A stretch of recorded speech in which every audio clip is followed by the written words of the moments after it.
capítulo 4, a partir do verso 17. Juízes, capítulo 4, a partir do verso 17. Vamos ler o texto, só quem lê a Bíblia conhece. Amém? Amém? Amém. Está escrito: porém Cícera fugiu a pé para a tenda de Jael, mulher de El, o queneu, porquanto havia paz entre Jabim, rei de Azor, e a casa de Éber, o queneu. Saindo Jael ao encontro de Cícera, disse: entra, Senhor meu, entra na minha tenda, não temas. Retirou-se para a sua tenda, e ela pôs sobre ele uma coberta. Então ele lhe disse: dai-me, eu te peço, um pouco de água para beber, pois tenho sede. Ela abriu o odre de leite e deu-lhe de beber, e o cobriu. E ele lhe disse mais: põe-te à porta da tenda, e há de ser que, se vier alguém a te perguntar: há aqui alguém? Responda que não. Então Jael, a mulher de Éber, tomou uma estaca da tenda e lançou de mão um martelo, e foi mansamente até a ele, e lhe cravou a estaca na fonte, de sorte que penetrou na terra, estando ele em profundo sono e muito exausto, e assim morreu. Amém? Esse texto é um texto que me chama muita atenção, porque um tempo atrás eu estava meditando na palavra, e Deus me levou até esse texto para poder meditar. Esse texto ele vai nos trazer grandes experiências, vai nos trazer grandes ensinamentos acerca da palavra de Deus. E hoje eu quero pregar um pouco sobre o seguinte tema: armas que todo cristão é obrigado a ter. Armas que todo cristão é obrigado a ter. Para que vocês compreendam aquilo que o Espírito Santo tem para a igreja nessa noite, é necessário que voltamos um pouco lá em Juízes capítulo 4. A Bíblia vai nos falar assim, no capítulo 4, a partir do verso 1, que Israel, a menina dos olhos de Deus, a nação escolhida pelo Senhor, havia feito o que era mal perante os olhos de Deus. Quando olhamos para dentro do Antigo Testamento, vamos ver que isso não é novidade. Vemos ali Moisés, depois de ter sido usado por Deus e libertado o povo, a Bíblia nos fala que Moisés, enquanto está no monte, o povo está adorando um bezerro. A Bíblia vai nos dizer que por causa daquela adoração, Deus vai dizer a Moisés: Moisés, diga a essa geração que está aí, que nenhum deles entrará na terra prometida, a não ser Josué e Caleb, e aos abaixo de 20 anos de idade. Por causa da desobediência, por causa daquilo que era mal perante aos olhos de Deus, vocês vão ver que Deus ele vai dar uma sentença a Israel. A Bíblia nos fala que Moisés ele vai morrer. Quando Moisés morre, o povo fica um pouco meio que disperso. Então Deus levanta ali Josué, um homem valente, um homem de guerra. Vamos ver que Josué não era um homem qualquer. Josué era um homem que estava disposto a guerrear a todo momento. Era um homem escolhido por Deus e levantado por Deus.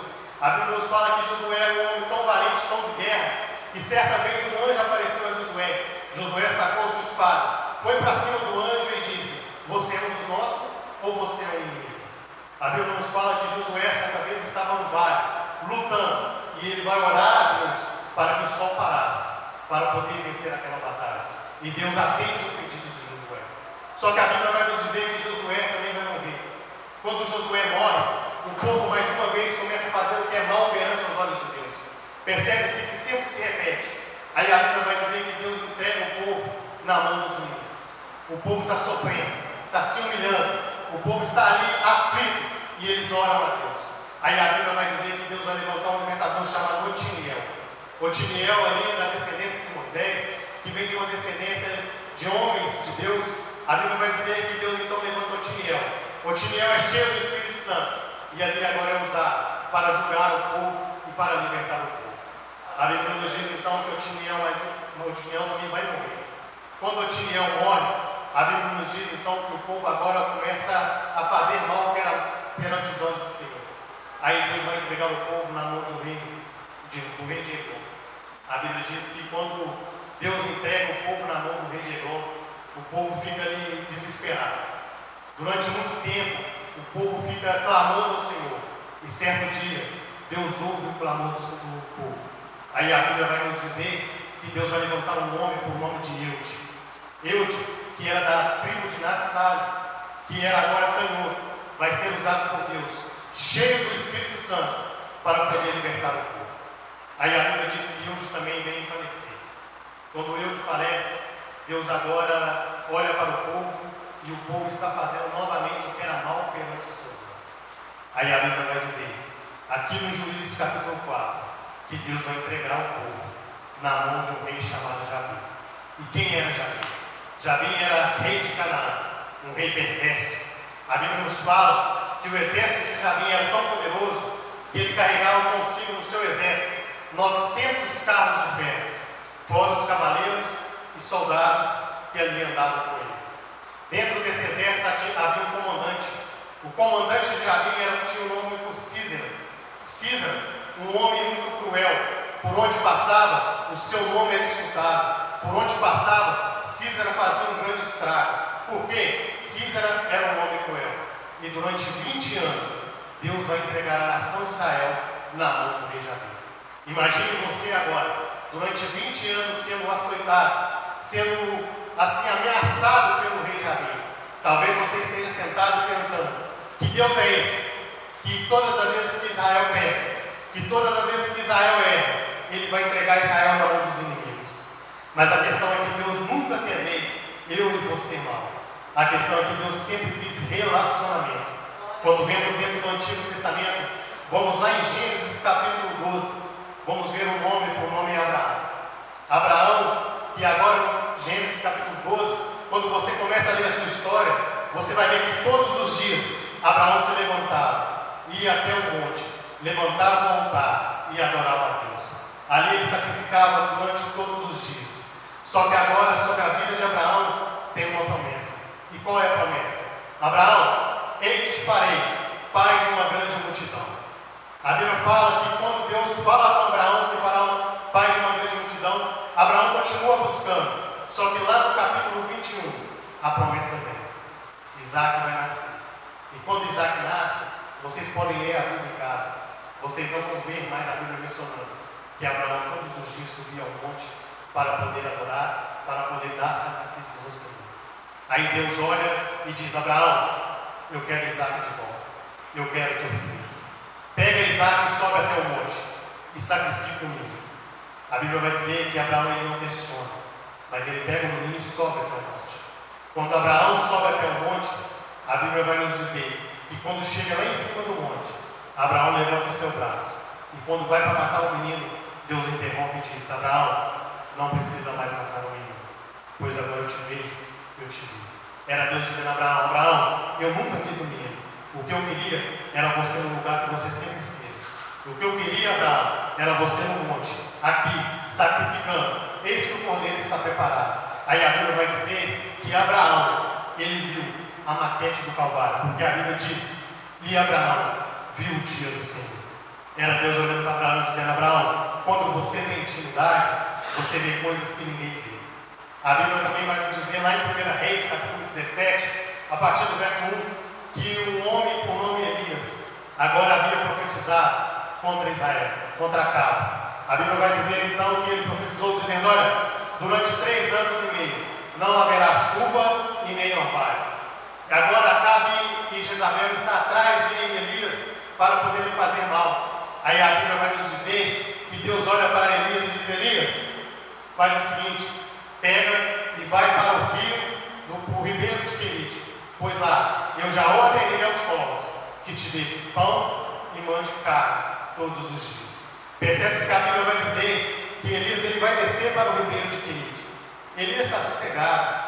No ribeiro tem alimento, no ribeiro tem água. Imagine você em um momento de sequidão, está em um lugar de providência do Senhor, em um momento a qual Deus te colocou, um lugar onde Deus te colocou, onde você não vai se preocupar com absolutamente nada. Mas vocês vão perceber que Elias, ele para de falar com o Senhor. Vocês vêem no texto que Elias ele não conversa com o Senhor no tempo que está no ribeiro. Aí a Bíblia vai nos dizer que Deus permite o ribeiro secar. E quando o ribeiro seca, Deus fala com Elias: Elias, levanta-te e vai para Seré. Aí a Bíblia vai dizer que Elias se levantou. Quando olho para esse texto, eu me pergunto: Senhor, por quê? Porque o Senhor levou Elias até o ribeiro e permitiu que o ribeiro se secasse? É simples, porque no ribeiro Elias está sossegado, e Elias agora não tem mais conversa, não tem mais diálogo. E todas as vezes que você se afastar da presença de Deus, todas as vezes que você tentar fugir da presença de Deus, Deus sempre vai criar circunstâncias para que você se aproxime dele. É por isso que Deus, no Antigo Testamento, todas as vezes que Israel fazia o que era mal perante os olhos dele, Deus sempre vai entregar nas mãos do inimigo. Porque Deus sabia que todas as vezes que Israel estava na mão dos inimigos, Israel clamava pelo seu nome. Aí a Bíblia vai dizer aqui no capítulo 4 agora, que Israel havia feito o que era mal. E Deus agora, durante 20 anos, entrega Israel na mão do rei Jabim. Aí a Bíblia nos diz que certa vez o povo de Israel começa a clamar. E quando o povo clama, naquele tempo, no meio da angústia, no meio da solidão, ali existia uma mulher com o nome dela, que já julgava o povo, que já julgava a causa do povo. E a Bíblia nos diz que ela está debaixo de uma árvore, e o Senhor vem até ela. E quando Débora estava ali, Débora manda então chamar o nome por nome Baraque. E quem é Baraque? Baraque é o comandante do exército de Israel levantado por Deus. Aí a Bíblia vai nos dizer que quando Débora chama Baraque, Débora olha para Baraque e diz: Baraque, assim te diz o Senhor, toma para ti 10.000 homens da tribo de Naftali, suba até o monte, porque de lá farei você descer e de encontro a Sísera e todo o seu exército, e entregarei Sísera e todo o seu exército em tuas mãos. Aí a Bíblia vai nos dizer que Baraque vai se amedrontar, porque Baraque é aquele tipo de crente, irmão, que só vai se o pastor for. Baraque é aquele tipo de crente que só faz se o pastor quiser. Baraque é aquele tipo de crente que só faz alguma coisa se alguém orar por ele. Aí Baraque vai olhar para Débora e diz assim: Débora, certamente eu descerei, mas só se você vier para mim. A Bíblia nos diz que Débora olha para Baraque e diz: Baraque, certamente descerei contigo, mas ouça, a vitória do povo de Israel não cairá sobre a sua vida, não cairá sobre as tuas mãos, porque a vitória do povo de Israel cairá nas mãos de uma mulher. Olha a importância que tem de você não se amedrontar quando Deus disser para você: vá. Porque Baraque, ele questionou, ele ficou com medo. Tipo, eu só vou se Débora for. Por quê? Débora é profetisa, Débora é juíza, e ela tem autoridade, ela tem ligamento diretamente com o pai. Só que a ordem não veio de Débora, a ordem veio do próprio Deus dizendo: Baraque, pode ir, porque eu vou entregar em tuas mãos. Aí a Bíblia vai dizer que Baraque se amedronta. Quando Baraque se amedronta, Débora então reúne todo o povo que Deus havia pedido, sobe até o monte e vai de encontro agora no vale até Sísera. Isso aqui me chama a atenção, porque a Bíblia nos fala, vocês podem ler em casa de Juízes capítulo 5, no Cântico de Débora, que quando eles chegam lá embaixo, 900 carros estavam a caminho deles, fora cavaleiros e soldados, e ali com eles apenas 10.000 homens. Aí a Bíblia vai nos dizer que lá no vale, Deus agora começa a enviar a chuva, e a chuva começa a bater nas montanhas e começa a descer até o vale, e aqueles carros de ferro que eram pesados começam a se atolar, e o povo de Israel, com suas lanças, começa a passear no meio do povo e matando todo o inimigo. No meio de toda essa bagunça, no meio de toda essa confusão, o comandante Sísera, ele vai fugir, ele vai correr. Aliás, porque ficar no meio de uma guerra que você está perdendo, ele vai correr, e ele tem um lugar, ele tem endereço para poder ir. E onde é? Na casa de Jael. E quem é Jael? Uma mulher que morava em Israel, porém o seu marido tinha aliança com Jabim. E aqui começa aquilo que Deus plantou no meu coração.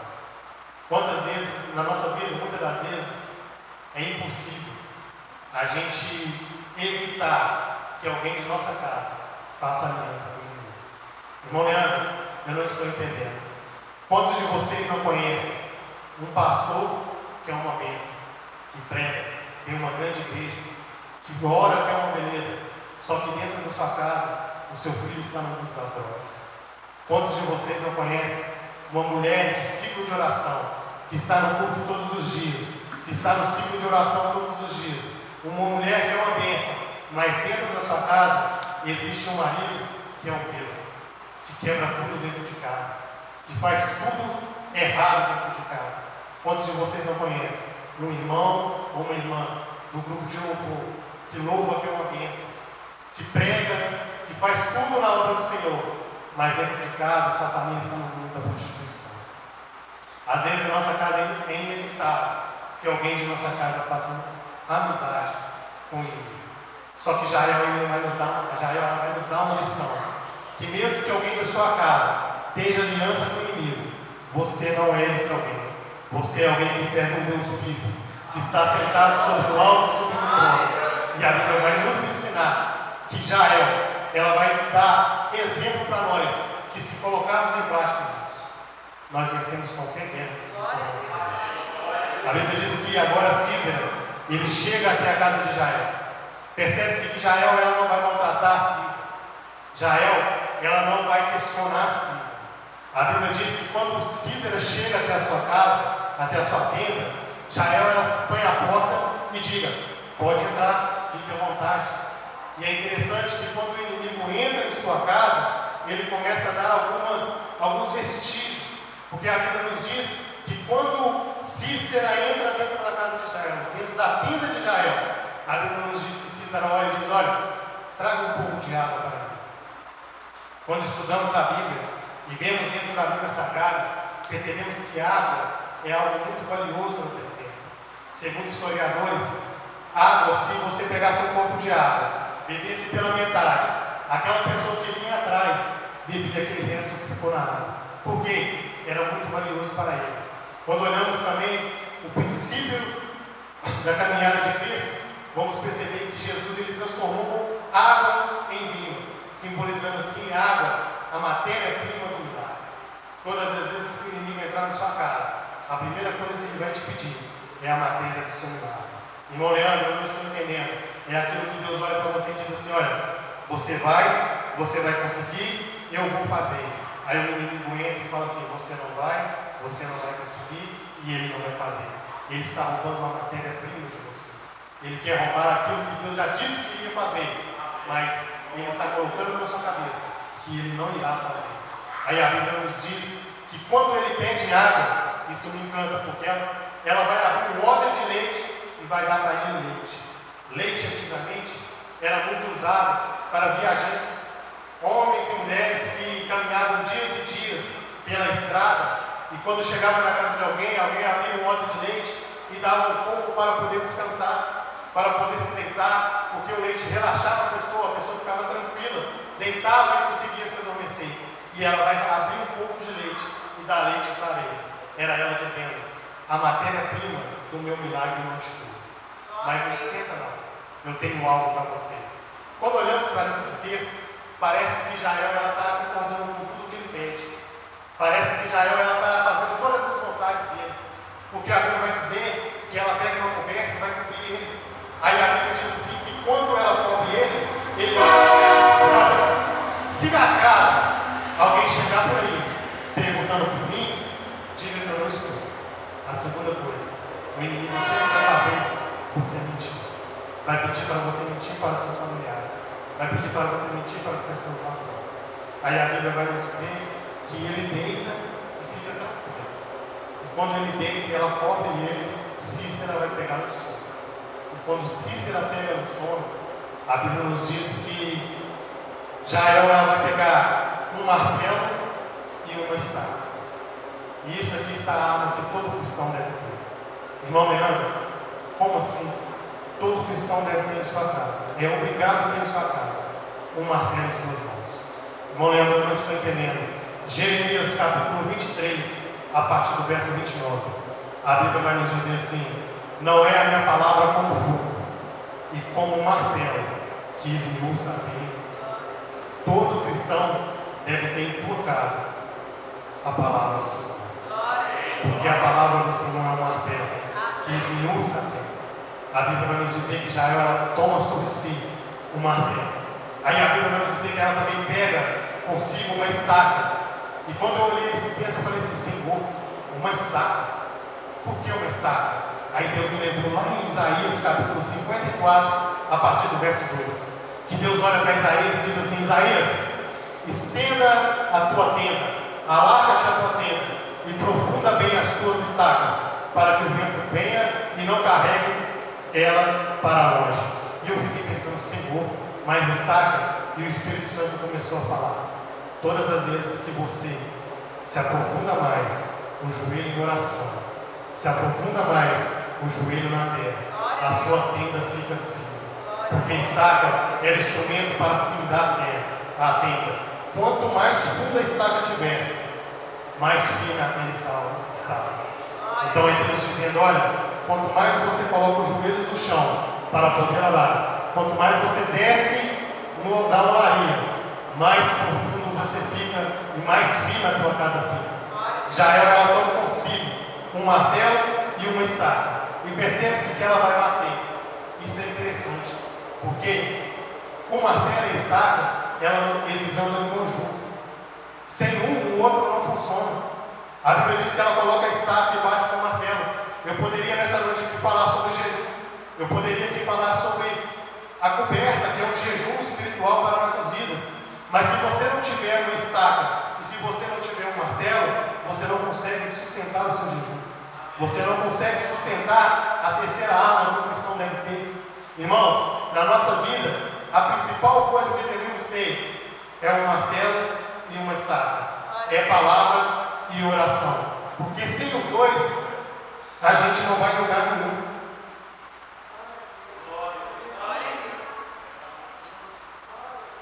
Sem os dois, a gente não consegue caminhar nem um terço com Cristo. Porque ser crente não é fácil. E às vezes o inimigo está dentro da sua casa e você não percebe.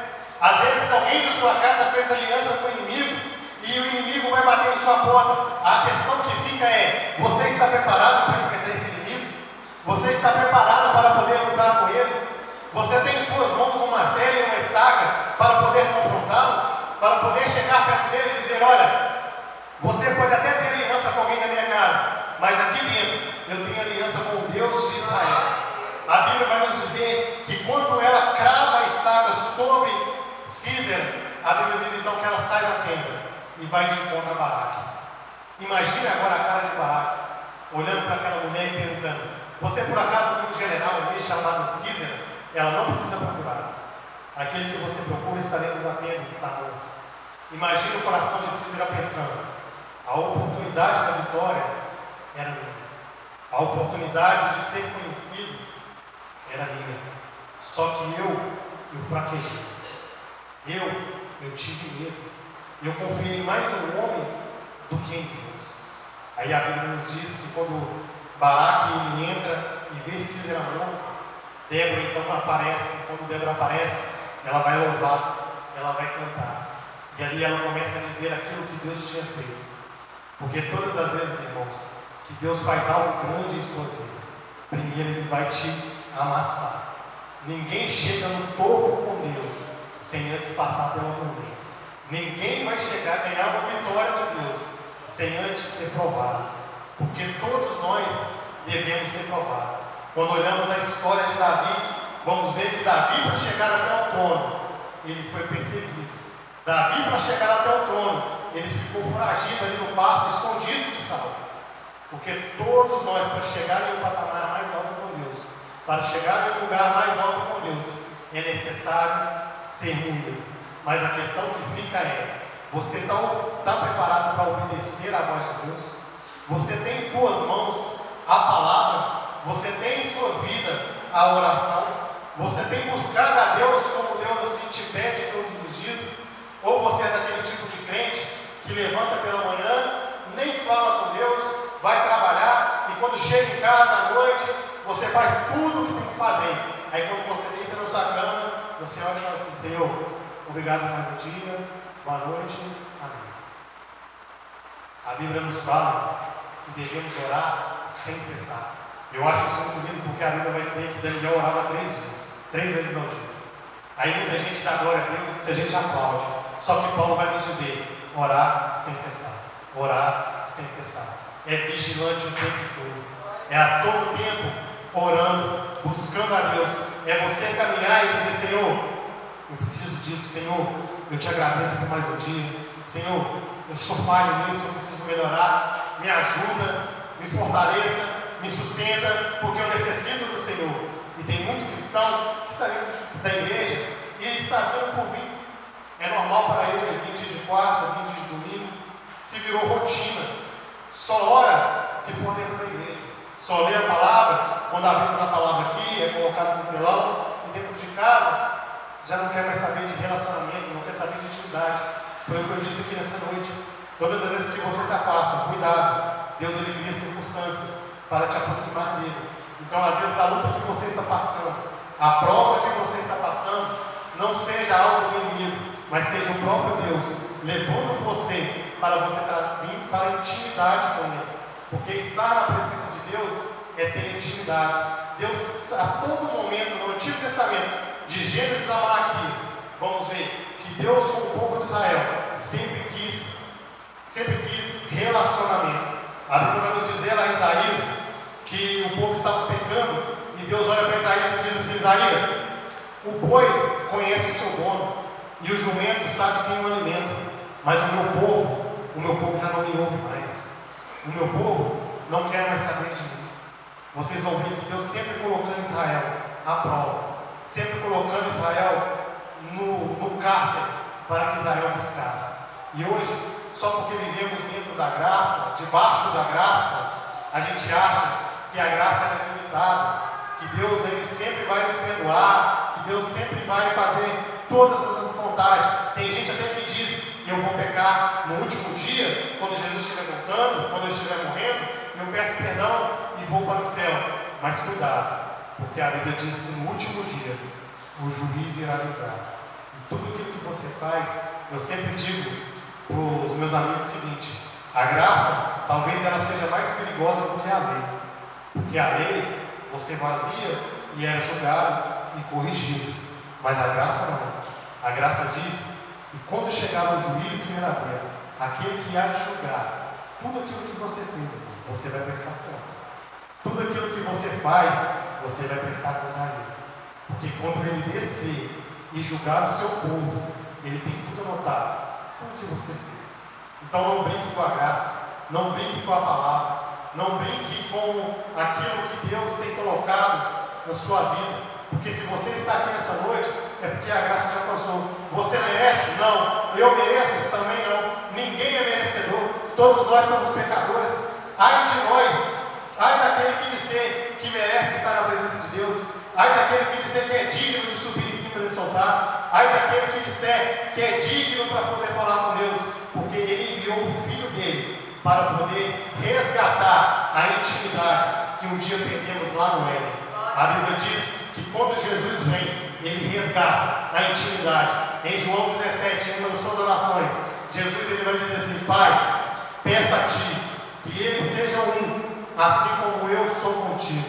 Peço a Ti, Pai, que o Senhor possa vir sobre a vida deles, assim como o Senhor é comigo.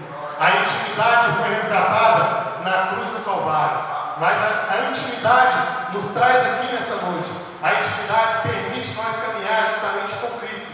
Mas a questão é: não brinque com a graça do Pai. Não brinque de ser cristão. Tenha em suas mãos sempre um martelo e uma estaca. Porque a qualquer momento o inimigo vai bater na tua porta. E quando o inimigo bater na tua porta, você tem que estar preparado para poder batalhar, para poder guerrear. Porque o inimigo ele não brinca de ser inimigo. Percebe-se que Cícero, quando entrou, ele estava à vontade, porque ele pensou: eu tenho total liberdade, aliás, eu tenho aliança. Imagine se Jael não tivesse tomado uma atitude, se Jael não fosse uma mulher que estava na presença de Deus. Cícera havia fugido, talvez lá na frente, montaria um novo exército e contra-atacava Israel. Aí a Bíblia vai dizer que Jael se toma posição. Por quê? Porque Jael é uma mulher que estava a todo momento buscando a Deus. Ela conhecia o Deus de Israel. Ela sabia quem era o Deus a quem sustentava. Ela não importou com o seu marido. Aliás, você nem viu o marido dela aparecendo mais na história. Provavelmente estava no meio do exército. Um homem que havia feito uma aliança com o rei por ela. Um homem que talvez para ter bens, para ter lucros, para ficar totalmente isento da perturbação, fez uma aliança. Mas eu te digo, não vale a pena fazer aliança com o inimigo, porque o inimigo ele já é derrotado. E quem a gente serve, que é o Deus que está sentado sobre o alto e sobre o trono, ele tem o controle de tudo, ele vê tudo. Ele sabe tudo que você faz, mesmo que você esconda. Ele sabe de tudo, porque Ele é um Deus que vê tudo. Ele é onipresente, onisciente e onipotente. Eu agradeço a oportunidade, fique de pé, nós vamos orar.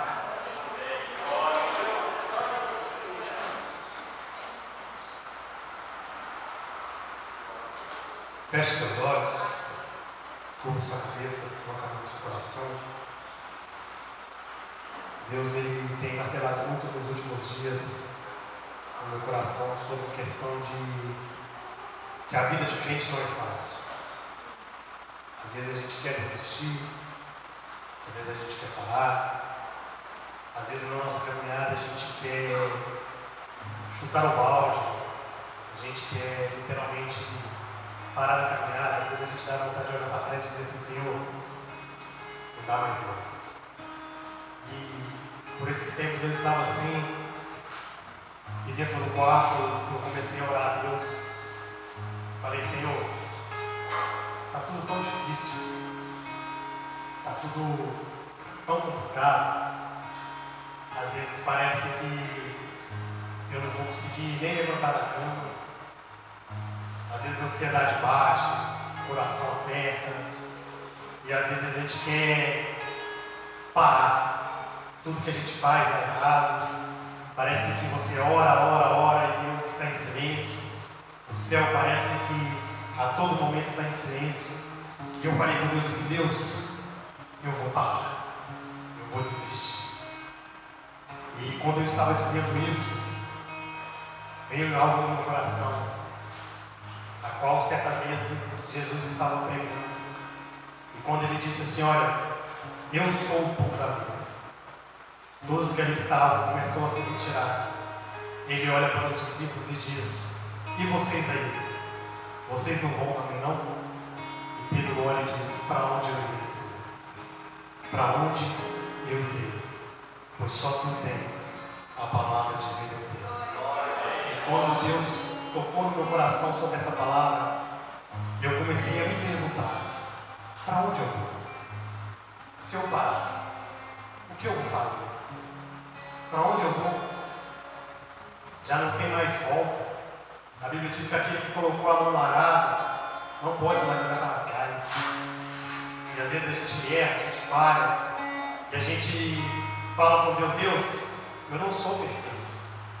O que o Senhor escolheu? Deus, eu não consigo, mas mesmo assim o Senhor tem me sustentado. E Ele vem assim e diz: olha, não é por você, mas é por mim. A minha graça te basta, a minha graça te sustenta. Às vezes você está tão triste, às vezes você está tão cansado, e você diz assim: Senhor, eu não suporto. Aí nessa noite o Espírito diz: olha para trás, olha quantas lutas você venceu, olha quantas provas você passou, quantas vezes você entrou dentro do quarto chorando e disse assim: Senhor, eu não consigo mais, não dá mais. Mas o Espírito Santo veio e te sustentou. Olha onde você chegou, olha onde você está. O Espírito Santo diz: continue firme, continue caminhando. Tem em suas mãos um martelo, tem em suas mãos uma estaca. Só continue, não pare, não desiste. Mesmo que o mundo venha com força sobre si, saiba que Deus a todo momento está olhando para ti. Ele não tira os olhos de você. A mão dele está estendida a todo momento em sua vida. Ele olha para você e te diz: filho, filha, não desista. Feche seus olhos. Espírito Santo, mais uma vez eu quero te agradecer por tudo que o Senhor tem feito e por tudo que há de fazer. Não somos merecedores, Pai, de estar aqui, mas a Tua graça, ela tem nos sustentado. A Tua graça, Pai, ela tem nos trago, Pai, todos os dias e nos levantado e dizendo que é um novo dia. Obrigado, Jesus, por nunca ter desistido de nós. Obrigado por um dia ter se entregado naquele Calvário, pois o Senhor sabia que não resistiríamos, mas o Senhor deu a sua vida por nós. Obrigado, Pai, por cada um que aqui se encontra, por aqueles que aqui também não estão, aqueles que estão enfermos, Pai, que o Senhor possa de encontrar a vida deles, que o Senhor possa sustentá-los, e que nessa noite, Pai, essa palavra, a qual simples, Pai, uma palavra simples, mas que o Senhor possa penetrar no coração de cada um que aqui está, que o Senhor possa levar essa palavra, Pai, que só Tu tens o poder de convencer o homem do pecado, da justiça e do juízo. Eu sou apenas, Pai, um servo Teu, como sempre te digo, sou apenas um cano velho onde passa água boa, e essa água boa é o Teu Espírito Santo. Eu te peço, Deus, que nessa noite o Teu Espírito continue trabalhando na vida de cada um, e que o Senhor possa colocar, Pai, na vida deles o desejo ardente de te buscar, de te adorar, e que eles possam ter em suas mãos, Pai, sempre um martelo e uma estaca, para poder vencer os inimigos, para poder, Pai, combater as suas batalhas, e que cada passo que eles derem, Pai, que o Teu Espírito possa estar com ele, pois isso foi uma promessa que o Senhor nos fez, que estaria conosco até a consumação dos séculos. Desde já eu te agradeço por cada irmão, te agradeço pelo culto, te agradeço pelo louvor, te agradeço por cada oração que aqui foi elevada, te agradeço, Pai, pois Tu és maravilhoso, Tu és bondoso, Pai, e a Tua misericórdia, ela é sem fim. Desde já, Pai, eu te peço que leve cada um, Pai, em segurança para a sua casa, que o Senhor possa trabalhar no coração de cada um deles e possa encher-os, Pai, com o Teu Espírito Santo, em nome de Jesus.